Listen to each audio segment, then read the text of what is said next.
అయ్యా నారాయణమూర్తి, నన్ను ఎందుకయ్యా ఇలా బాధ పెడతాం? ఎంత పాపిష్టి వాడినైనా ఇంత కఠినంగా దండిస్తే నీకు కూడా పాపం వస్తుందేమోనయ్యా. స్వామి. బాబు, ఏమన్నా సాయం కావాలా?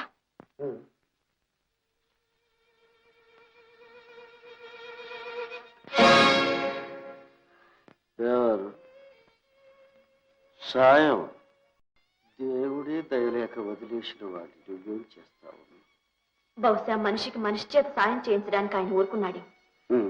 చెప్పండి బాబు, మీకేం కావాలో చెప్పండి. అమ్మా వద్దమ్మా, నన్ను అంటుకోవద్దు. తాకితే అడ్డుకుని కుష్టు వ్యాధి. జాలిపడి అయ్యో అన్నాను, అంతే చాలా. చివరి గడియల్లో చల్లని మాట విన్నాను. వెళ్ళిరామ్మ, వెళ్ళి. అదేమిటి బాబు, ఈ స్థితిలో మిమ్మల్ని వదిలి ఎలా వెళ్ళగలను? చీకటి కూడా పడింది. మీరెక్కడికి వెళ్ళాలో చెప్పండి. అయ్యో తల్లి, ఊరు పొమ్మంటోంది, కాడు రమ్మంటోంది. అందుకే ఇలా పోతున్నారు. ఎక్కడో ఇలా ఏడ్చి ఏడ్చి ఒక్కసారి కన్ను మూస్తారు. ఎందరో అనాథలు, అందులో నేను ఒకటి. నేను ఒకటిని అనుకోండి, ఆ విధంగానైనా నన్ను సాయపడిపండి. మీరెవరో ఎక్కడికి వెళ్ళాలో చెప్తే. నా పేరు సిరిపురం సుందర్రామయ్య. పేరు పెట్టిన వాళ్ళు చాలా చమత్కారంగా పెట్టారు. సిరిపురం సుందర్రామయ్య గారా? తరచు పత్రికల్లో చూసే పేరేనే. వాడేనమ్మా వీడు. ధర్మదాత, కళాపోషక వగైరా పాపిష్టి బిరుదులన్నీ దిక్కుమాలిన వాడిని ఎత్తినే ఉండే. ఏమిటి, మీరే వారా? భగవంతుడా, ఏమిటి విపరీతం? కోటీశ్వరులు మీకు? కోటీశ్వరుడికి కుష్టి వ్యాధి ఏమిటని ఆశ్చర్యపోతున్నావు? డబ్బుకి జబ్బుకి సంబంధం లేదమ్మా. అంత కర్మ. ఒకే నొసట భగవంతుడు అంతటి భోగాలు, ఇంతటి బాధలు, అంతటి కీర్తి, ఇంతటి దిక్కుమాలిన తనవు రాస్తాడంటే ఎవరైనా నమ్ముతారు. కానీ నా నొసట రాశాడు. ఏ జన్మలో చేసిన పాపము ఈనాడిలా అనుభవిస్తున్నాడు. అంత డబ్బున్నవారు మంచి డాక్టర్లకు చూపించలేదు? పిచ్చిత, చూడని డాక్టర్లు, మింగని మందు లేదు. దర్శించని పుణ్యక్షేత్రాలు, మొక్కని దేవుడు లేడు. అయితే ఈ జబ్బు పోయే మార్గమే లేదా? అదేనమ్మా, ఆ మాటే నేను కనిపించిన వారందరినీ అడిగాను. వారందరూ చెప్పిందల్లా ఒక్కటి. చేతికి ఎముక లేదనిపించేలా దాన ధర్మాలు చెయ్యి, ఆ పుణ్య ఫలంతోనైనా నీకు ఈ వ్యాధి నయమవుతుందేమో అన్నారు. ఆనాటి నుంచి అడగని వాడిది పాపం అన్నట్లుగా అడిగింది కాదనకుండా దాన ధర్మాలు చేశాడు. నా ప్రాణం తప్ప అన్నీ ఇచ్చేశాడు. అంత దాన ధర్మాలు చేసినా ఈ జబ్బు తగ్గలేదా? ఎందుకు తగ్గాలమ్మా? జబ్బు పోతుందన్న ఆశతో చేసేవి దానాలవుతాయా? లంచ, దేవుడికిచ్చే లంచ. చేతిలో ఉన్న డబ్బు అయిపోయేసరికి జబ్బు బాగా ముదిరి అందరూ అసహించుకునేటంత వికృత రూపం తెచ్చిపెట్టి. పోనీ డబ్బు లేకపోయినా నా అన్నవాళ్ళు ఎవరూ లేరా? లేకే, నేను కన్నవాడే ఉన్నాడు. చెట్టంత కొడుకు. వాణ్ణి పెద్ద చదువులు చదివించాను, విదేశాలకు పంపించాను. మరో కోటీశ్వరుడి కూతురికిచ్చి పెళ్లి చేశాను. గొడ్డొచ్చిన వేళ, కోడలొచ్చిన వేళ అన్నారు. కోడలొచ్చిన కొద్ది రోజులకే నన్ను ఇంట్లో నుంచి వెళ్ళగొట్టాడు. అయ్యో రామా, కన్న కొడుక్కి మమకారం లేకపోయినా కనికరమైనా లేకపోయిందా? మమకారం, కనికరం ఈ కాలపు పిల్లలకు అవేమీ ఉండవమ్మా. కన్నవారికి ఉన్న కడుపు తీపి పిల్లలకు ఉండదు. ఇట్టే తెంచుకుపోతారు. నిజమే బాబు, నిజమే. మీ వల్ల ఉపకారం పొందని ఏ ఒక్కరు మీకు ఈ స్థితిలో సాయపడలేదా? అయ్యయ్యో, ఇక్కడేనమ్మా నువ్వు ప్రపంచాన్ని అర్థం చేసుకోవలసింది. నా దగ్గర డబ్బున్నంత కాలం నాకు ఈ వ్యాధి ఉన్నా నాకు దగ్గరగా వచ్చి నేను మన్మధుణ్ణని, ధర్మదాతనని అన్నవారందరూ డబ్బైపోయిందని తెలిసిన మరుక్షణంలో చిచ్చి వీడి పక్కన కూర్చుంటే ఈ జబ్బు మనకు కూడా అంటుకుంటుందని దూరంగా తొలగిపోయేవారు. విశ్వాసం లేని ఈ జాతి మధ్య బ్రతికే కన్నా ఎక్కడైనా దిక్కుమాలిన చావు చావడమే మంచిదని ఇలా వచ్చేశాను. చావు రాలేదు, చావడానికి మనసు ఒప్పలేదు. కాలితో నడవవలసిన నాకు ఇలా చేతులతో పాకవలసిన గతి పట్టింది. చీచి, ఏం మనుషులు! బాబు గారు, ఈ లోకంలో మంచివాళ్ళు ఉన్నారు, చెడ్డవాళ్ళు ఉన్నారు. నాతో రండి, ప్రపంచంలో మంచివాళ్ళని చూపిస్తాను. మిమ్మల్ని హాస్పిటల్లో చేర్పించి. ఎందుకమ్మా?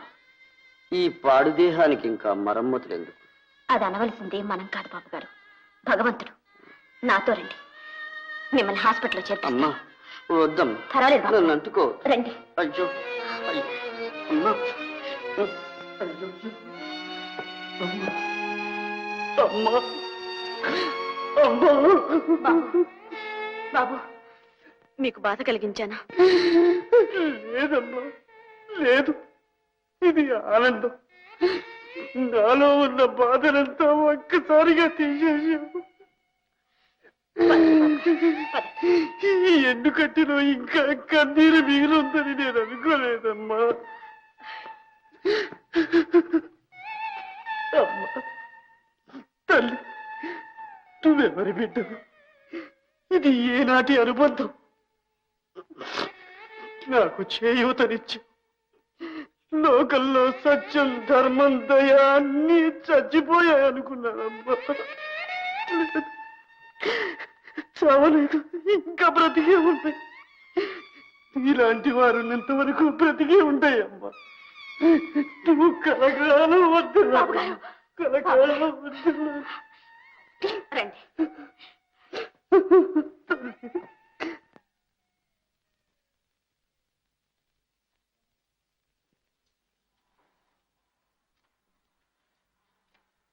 ఇలా కూర్చోండి బాబు గారు, ఇప్పుడే వస్తాను.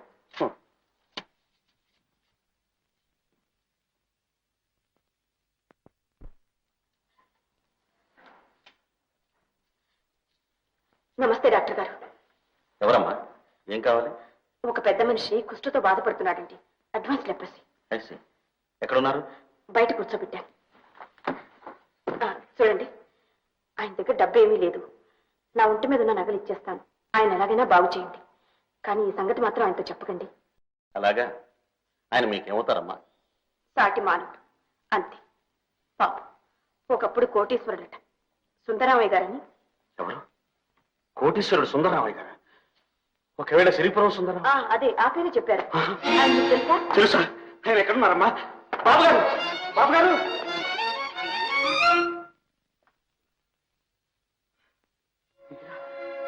బాబు గారు, బాబు గారు! ఏమిటిది బాబు గారు, ఏమిటిది? లక్షలాది కుటుంబాల్లో దీపాలు వెలిగించిన మీకా ఈ స్థితి? బాబు గారు, ఎవరు మీరు? నన్ను ఎందుకు ఇలా హేళన చేస్తున్నా? హేళన? మిమ్మల్ని ఎంత మాట అన్నారు బాబు గారు? మీ ఉప్పు తిరిగి పెరిగిన వాణ్ణి, మీ సహాయంతో చదువుకున్న వాణ్ణి, నేను మిమ్మల్ని హేళన చేస్తానా బాబు గారు? మన్నించు బాబు, మన్నించు. చాలా కాలంగా నిందలు, తిరస్కారాలు విని విని నా గుండె చెవికి పోయింది. ఇప్పుడు మంచి మాటలు విన్నా నమ్మలేని స్థితిలో ఉన్నాను. ఏమీ అనుకోకు బాబు. ఎవరు నువ్వు? మీ దగ్గర కోటయ్య నేను నౌకరం ఉండేవాడు, గుర్తుందా? కోటయ్య? ఉండేవాడు బాబు, ఉండేవాడు. చాలా నమ్మకస్తుడు. నేనంటే ప్రాణం వాడికి. వాడే ఉంటే నన్ను ఇలా వదిలేసేవాడు. నాకు ఈ దుస్థితి వచ్చేది. అందుకనే వాడిని దేవుడు తీసుకుపోయాడు. నేను ఆ కోటయ్య కొడుకునే బాబు. ఏమిటి, నువ్వు మా కోటయ్య కొడుకు? అవును బాబు గారు, మీ కోటయ్య కొడుకుని. మా కోటయ్య కొడుకు డాక్టర్ అయ్యాడు. అంతా మీ చలవేగా బాబు గారు. మీ సహాయంతో అమెరికా వెళ్ళి డాక్టర్ చదువుకుని ఇటీవలనే వచ్చాను.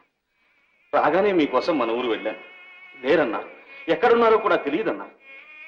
నిజమే బాబు, నా వంటి జీవులు లోకానికే అనవసరం. అలా అనకండి బాబు గారు, మీకేం పర్వాలేదు. మెడ్రాస్ నుంచి పెద్ద డాక్టర్లను కూడా పిలిపించి ఈ వ్యాధి ఎలాగైనా సరే నయం చేస్తాను. లేకపోతే నా చదువు, నా బ్రతుకు కూడా వ్యర్థం బాబు గారు. బాబు, నా తండ్రి, నిండు మనసుతో నువ్వు అన్న ఆ మాట చాలు. ఇక నేను చచ్చిపోయినా పర్వాలేదు. అమ్మా, నీ పేరేమిటో నువ్వెవరూ నాకు తెలియదు. నన్ను నా వారి దగ్గరికి తీసుకొచ్చావు.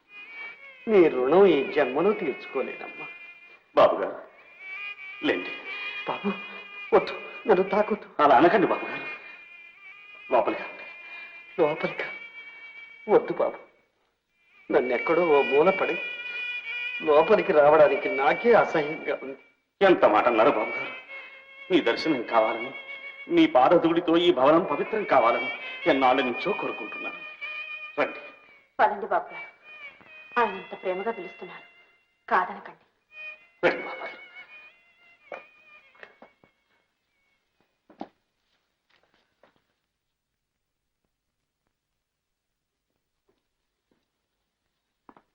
రండి బాబు గారు. అలా కూర్చోండి. కూర్చోండి. బాబు గారు, ఆ ఫోటో చూశారా?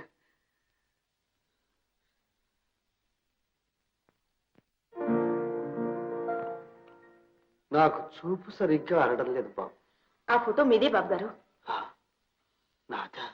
అవును, మా పాలిటి ఇలా వేరు. ప్రతి ఉదయం మీ ఫోటోకి నమస్కరించిన తర్వాతనే ఏ పనైనా చూసుకుంటాను బాబు గారు. అలాగా బాబు. ప్రేమాభిమానాలకు, భక్తి విశ్వాసాలకు కోటయ్య వంటి వాడు లేడనుకున్నాను. నువ్వు తండ్రిని మించిన వాడు అనిపించావు. అంతా మీ ఆశీర్వాద బలం బాబు గారు. సార్, పోలీసులు వచ్చారు, అర్జెంట్గా చూడాలి. అలాగే, ఇప్పుడే వస్తాను బాబు గారు. బాబు గారు, నేను వెళ్ళొస్తాను. ఇప్పుడా? ఇంత ప్రొద్దుపోయి? పర్వాలేదు, మా ఇల్లు దగ్గరే. ఇందాక నాకెవరూ లేదని ఊరికే చెప్పాను. నీతో వస్తాను.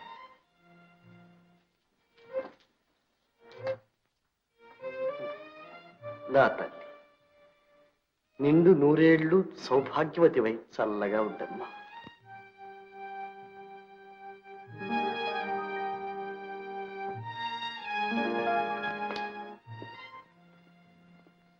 బాబు గారు. నాయన, ఏమిటది? అబ్బే, ఎవరో తాగి తిరుగుతుంటే పోలీసులు పట్టుకున్నారట. సర్టిఫికేట్ కోసం వచ్చారు. అన్నట్టు బాబు గారు, ఆ అమ్మాయి ఏది? ఇప్పుడే వెళ్ళిపోయింది నాయన. కనిపించలా? లేదే. చాలా మంచి పిల్ల. అవును బాబు గారు, ఈ లోకంలో అలాంటి వాళ్ళు చాలా అరుదుగా ఉంటారు. మిమ్మల్ని బయట కూర్చోబెట్టి ముందు నా దగ్గరకు వచ్చి ఏం చెప్పిందో తెలుసా? మీకోసం తన నగలన్నీ ఇచ్చేస్తానంది. సందేహం లేదు, నిజంగా ఆ అమ్మాయి ఎవరో దేవతే. దేవత కాదు బాబు గారు, మీ దాన ధర్మాల పుణ్యమే ఈ రూపంలో వచ్చి వెళ్ళింది. బాబు, నాకు ఆకలిగా ఉంది. కాస్త తినడానికి ఏదైనా? అయ్యో, ఎంత మాట. రండి, భోంచేద్దాం.